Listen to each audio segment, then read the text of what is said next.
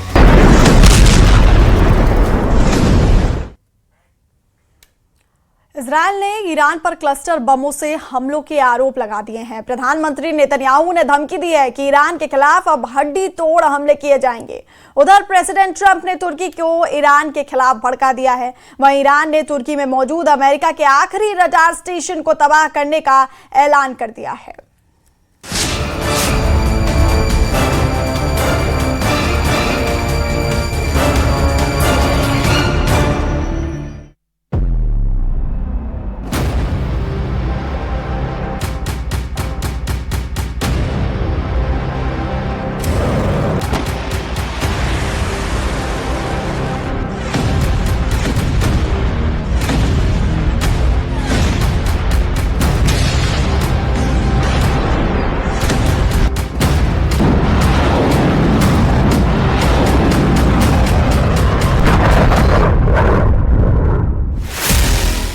Netanyahu ने माना युद्ध अभी खत्म नहीं हुआ।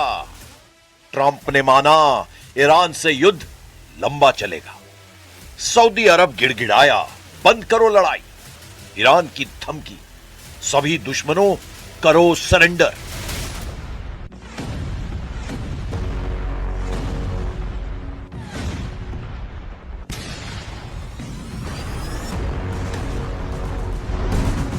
युद्ध ईरान में तख्ता पलट करने के लिए भड़काया गया, लेकिन तख्ता पलट तो दूर की बात है, ईरान घमंड तोड़ने पर उतर आया है। ईरान ने ऐलान किया है कि पूरी दुनिया ही क्यों ना उसके खिलाफ हो जाए, वो अमेरिका, इजराइल और उनका साथ दे रहे देशों को फोड़ना बंद नहीं करेगा। हकीकत भी यही है कि ईरान को जहां मौका मिल रहा है, वो धमाकों से अपने बदले का एहसास करा रहा है। यह बहरीन में ईरान का तांडव है। यह इजराइल के हाइफा में ईरान की मिसाइलों की फायर पावर है। यह इराक के इरबिल में अमेरिकी सैन्य अड्डों पर ईरान का ढाया कहर है। यह तुर्की में अमेरिकी सैन्य अड्डों पर ईरान का धमाका है। ईरान ने साफ कर दिया है कि समझौते की कोई गुंजाइश नहीं है।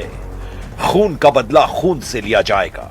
सुप्रीम लीडर अली खामनेई की मौत का हिसाब सुपर पावर को देना ही होगा।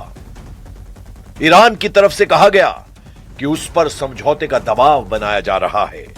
ट्रंप ने कई देशों को इस मिशन में लगा रखा है, लेकिन समझौते का कोई सवाल नहीं।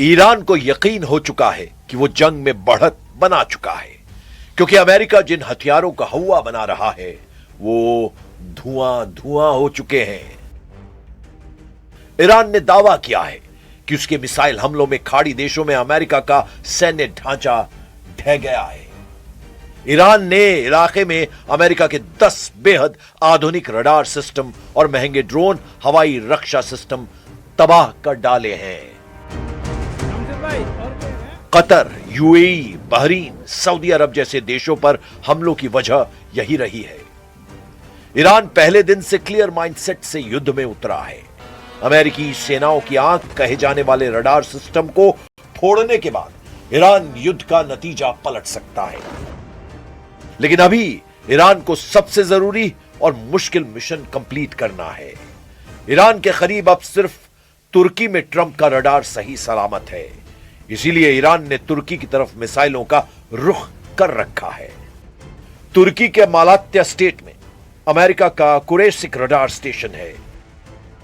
यूएस आर्मी का ANTPY-2 रडार सिस्टम यहां लगा हुआ है, जो high resolution ballistic missile tracking radar है। यहीं पर थर्ड यानी terminal high altitude area defence के साथ नेटो की बैलिस्टिक मिसाइल डिफेंस की सिक्योरिटी लेयर है। 2012 से ऑपरेट हो रहे इस स्टेशन से हजारों किलोमीटर दूर फायर की गई मिसाइलों का पता लगाया जाता है। इसे ऐसे समझा जा सकता है कि तुर्की का रडार स्टेशन ही अब अमेरिका की आखिरी उम्मीद है। ईरान ने अगर इसे ढहा दिया तो ट्रंप के पास ईरान की मिसाइलों को रोक पाने का कोई हथियार नहीं बचेगा। ऐसे वक्त में जब लड़ाई दिन ब दिन भीषण हो रही है, जब नेतन्याहू मान रहे हैं कि ईरान की हड्डियां टूट चुकी हैं, लेकिन हौसला बरकरार है। שלנו להביא את העם האיראני לפרוק את עול העריצות, בסופו של דבר זה תלוי בו, אבל אין ספק שבפעולות שנעשו עד עכשיו אנחנו שוברים להם את העצמות, ועוד ידנו נטויה. जब युद्ध भयानक दौर में है, जब बारूदी कोहराम एशिया से यूरोप तक फैल गया है, जब ईरान, इजराइल, अमेरिका खूनी दुश्मनी निभा रहे हैं, तब ट्रंप अचानक ऐसे लीडर पर भड़क उठे जिसे अमेरिका दोस्त मानता है। ट्रंप का दिमाग तुर्की पर गर्म हो गया है। ट्रंप ने एर्दोआन को ललकारा है, उन्हें फटकारा है। ट्रंप उन्हें युद्ध में कूद जाने के लिए उकसा रहे हैं, क्योंकि ईरान ने पहले ही तुर्की पर मिसाइलों की बौछार कर रखी है। अब उन्हें ट्रंप ने भी टेंशन दे दी है, जबकि तुर्की किसी भी तरह युद्ध में उतरने के लिए तैयार नहीं है। तुर्की ने ईरान के हमलों के बाद नेटो की तरफ मदद की गुहार लगाई थी। एर्दोआन अकेले ईरान से युद्ध का जोखिम लेने के लिए तैयार नहीं है। In today's incident, we are again reminding Iran that they are not supposed to insist and repeat wrongdoings. We are going to discuss the developments with our NATO and other allies and will take necessary measures to increase our security and take extra measures.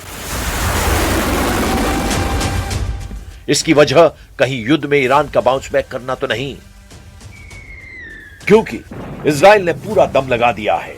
America ने सारे हथियारों को आजमा लिया है। खाड़ी देशों की जितनी ताकत थी सब झोंक चुके हैं, जिससे जितना बन पड़ा है वो ईरान को उतने तरीके से मार रहा है। ईरान का इकबाल कायम है।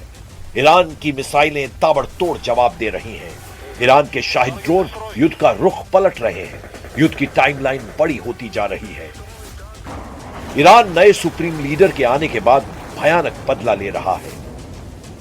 इजराइल ने आरोप लगाया है कि ईरान ने क्लस्टर बमों से हमला शुरू कर दिया है। ईरान की बैलिस्टिक मिसाइल के धमाके सेंट्रल इजराइल के पेटा टिकवा में हुए हैं।